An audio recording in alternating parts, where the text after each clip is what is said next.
Nice guys. That dude in your class that always asks how your boyfriend is, always offers to help you with your studies, and then flips out and turns into a freaky freak when you won't get with him at the Christmas party. Nice guys. That dude that will claim you led him on because you had polite conversation with him literally like 2 times. 2. Nice guys. Where's my hug? Honestly, it's tragic. Right, yes, hello there. My name is Cow Does Life, but you can just call me Cow. And if you're new to this channel, basically what we do is we do like video essays, and then we talk about it and share our opinions in the comments below. So if that sounds like fun to you, please feel free to subscribe. And if you aren't new here, sorry I've been away for so long. I had to do like a lot of work, and then I got ill, so yeah. Anyways, in today's video, we are looking at nice guys and trying to work out why they exist. Well, I know why they exist. That is basic biology. But what I do want to discuss is the societal phenomenon of nice guys. A nice guy can basically be boiled down to a person who fully expects that basic social expectations, you know, like being kind, polite, and helpful, are currency for sex. E.g., James brought you coffee that one time and even asked how you were, so in James's mind, that basically means he gets to have sex with you, right? Wrong, James. It's really creepy. Stop. Sounds really grim when you put it like that, right? But sadly, a lot of guys do fall into this category of guy. James, this isn't the 1600s where people can be bought from families for like cows and other livestock. And you know, even if it was, your medium hot chocolate from Starbucks would not cut it, James. Get a grip, please. This is not targeted at any Jameses I know, by the way. I just want to say that if one of my friends are watching this. Hey, James. Anyway, long-winded random intro out of the way, let's get into like some of the reasons why I think nice guys occur. And point 1 on my list of things that probably made nice guys probably maybe yes is depictions of the shy, awkward, nice, sweet boy in Hollywood films, and also pretty much all TV shows. Guys in these shows are always getting like the dream Hollywood drop-dead gorgeous girls with like 0 effort or with any need to ever change or grow themselves as a person. Like Ross Geller. Bro's an absolute dope who never evolves throughout all the seasons, but yet still gets with girls he has no business with. Scott Pilgrim, well, the less we say about him, probably the better. And obviously, like the creme de la creme, the top tier prime example of all of this is like any Adam Sandler movie. Every Adam Sandler movie is just a self-masturbatory movie about Adam Sandler. It's like the average guy, the down on his luck guy who everybody underestimates, saves the day and gets a super hot Hollywood girl. You know, he writes these films and he picks a girl he ends up with. If it wasn't him being like this super famous dude, he would never ever be with these girls, but because he writes the films, he can make it like this down on his luck guy can just get this girl without putting any effort into himself. It just doesn't really happen in reality, and it just completely distorts expectations of reality for people. And I think the ones that fall into this trap are mainly young lads, because obviously they don't have much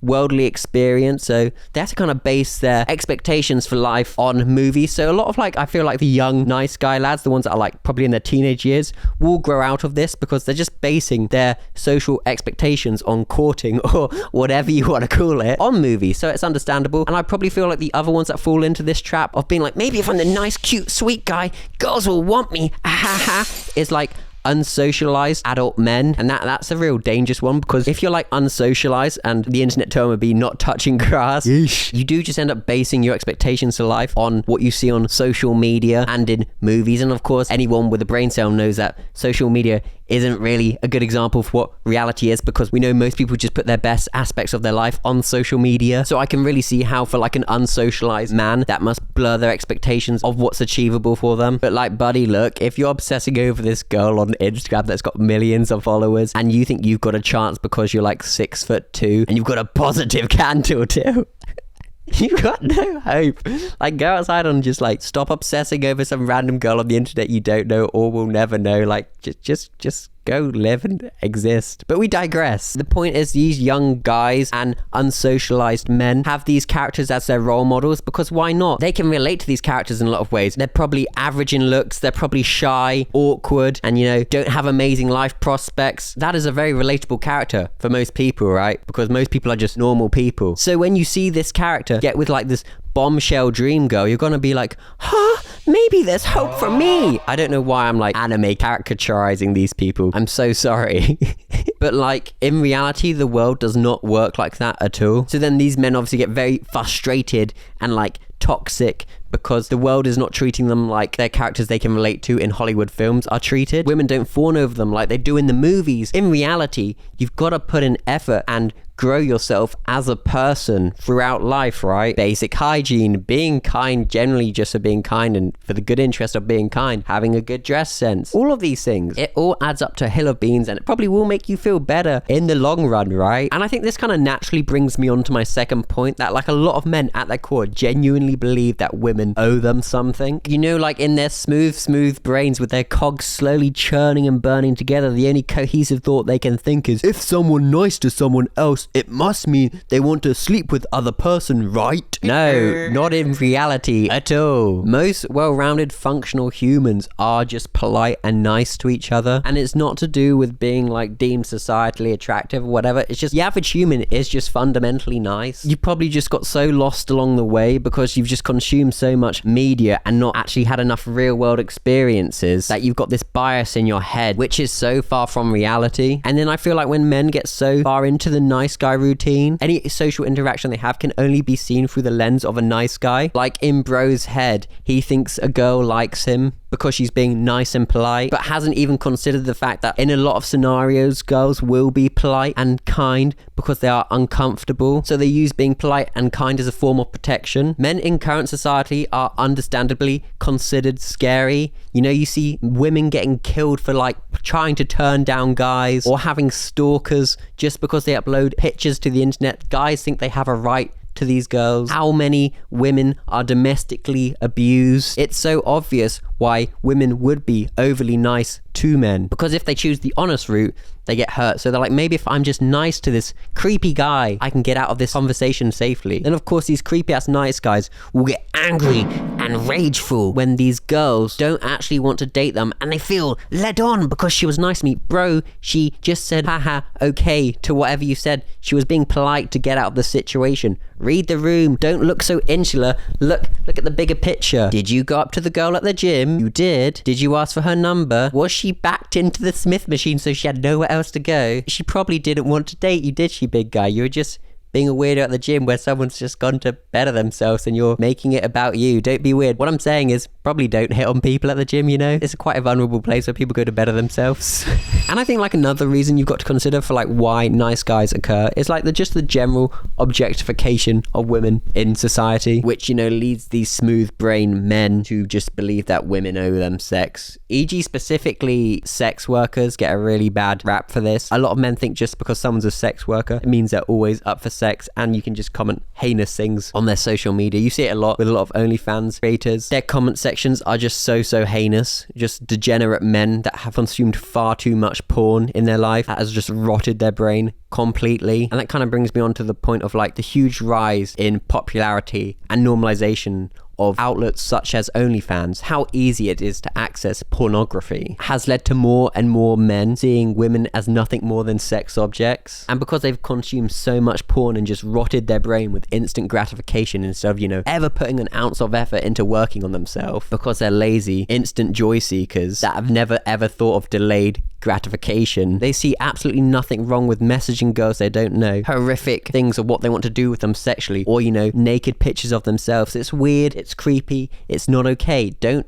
ever do that, please. It's so odd. And I've kind of like, as I've gone through this video, I've kind of addressed it almost as if I was trying to have a conversation with a nice guy. And if you are a nice guy and you've made it this far into this video, well done. I think this is how like I'd conclude and evaluate nice guys in general. So maybe there's some like points in this that could be beneficial to you if you do find yourself relating to nice guys or whatever. A big thing I feel like a lot of guys talk about is the friend zone, which I want to come out and controversially say, boys, it's not real. You know, her complaining to you about her dating life and other guys not treating her right or whatever is literally because she sees you as a friend. The friend zone is not this magical place you need to try and battle your way out of. This is not some shitty rom-com on Netflix. You are literally the one making it weird because you think that being a present friend eventually down the line equates to sex. You know, that actually is, I guess, delayed gratification, but you need to do delayed gratifications to things that actually make you better as a person. Being a healthy, happy human being. These are all good things. And, you know, down the line, people will be like, oh, James, I don't know why James is getting targeted so much in this video. You smell good, James. Or it's nice to see you get a nice haircut. You look great. If you find it that hard to be friends with a girl and get upset when she literally does just treat you like a friend, don't be her friend. You're holding out for something that will literally never happen. You need to get a grip on reality and consume actual reality instead of like stupid movies that glorify glorify things that just won't happen to you, bro. You're not Adam Sandler. You're not this underdog that has to do zero work on himself and gets a dream girl. You know, if you are attracted to that girl that is deemed incredibly attractive to society, you have to bring a lot to the table because you would have to be their equal. This is reality. You can't be someone's underdog. You have to be a genuinely nice, good person to attract those people. Bro can't just come out of his room after playing like 20 hours of Fortnite and expect the world. And another thing I think that would be super beneficial for, you know, for guys that do think they're falling down the nice guy route is to stop consuming like any pornography. It really can't be doing you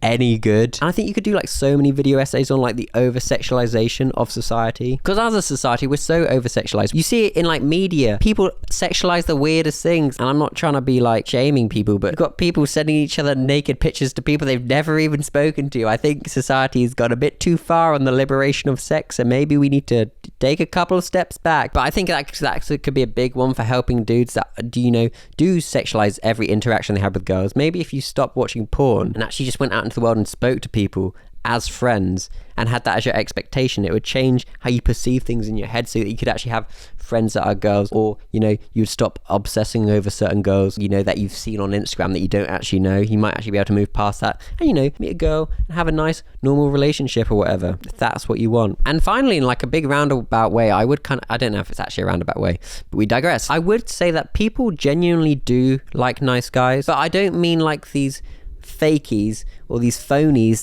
who are being nice because they see basic social expectation as a transactional thing which leads to sex. I mean just genuinely nice, fun to be around, funny, make you feel good people. I love hanging around with people like that, wholesome, sweet, kind, generous people. You want to spend time with them because they are energy givers instead of energy takers. Try and like put yourself in the position of someone that is on the receiving end of a nice guy. Imagine you're just talking to someone and you do get along with the weird nice guy, but you think you're just friends and you're having a good time, and then he's just like, so when we gonna, me and you would feel so horrific, because like that's an energy take. He's just taken this nice moment from you, which drains you, right? And that sucks. Energy drainers suck. Never hang around with them. Just hang around with the happy, wholesome people. Energy givers. I sound like a life coach now. But I kind of think I was trying to conclude the video with what I would do if I found myself being a nice guy, how I'd change that. But I do want to stress, like, in the journey of being a functional, well-rounded individual man, I think probably a lot of teenage boys do fall into the trap of being a nice guy because you don't have much social experience. The only social experience you have is at school, which could blur it even more, because at school, it's like the popular guy gets to go out with the popular girl or whatever. So like I can understand like how like the down on his luck underdog teenage boy could be like, maybe if I'm super I don't know why I'm doing anime hands, but maybe if I'm super nice I can get the girl too, kapow. Whereas as you get older, if you are genuinely nice and not a weird creepy asshole that expects things because you are nice, you will get the girl, bro. Just put effort into yourself. That's okay. Feel some discomfort, really hunt for that delayed gratification and put lots of effort into yourself. Make yourself the best version of yourself you can, and I guarantee there'll be a lovely person out there for you, chief. Just be a functional member of society. And I think that's all I have to say for today. This has been your boy Counter's Life. Let me know what your thoughts on nice guys are in the comment section. Are there some other points that need to be considered for why these guys occur? Let's have a conversation in the comment section. I don't know why I'm being so handsy now. I think Scott's doing that character. Now I can't get out of it. Yeah, but if you want to watch another video essay, there'll be one here. I'll see you guys in the next video. This has been your boy Cal. Okay, bye.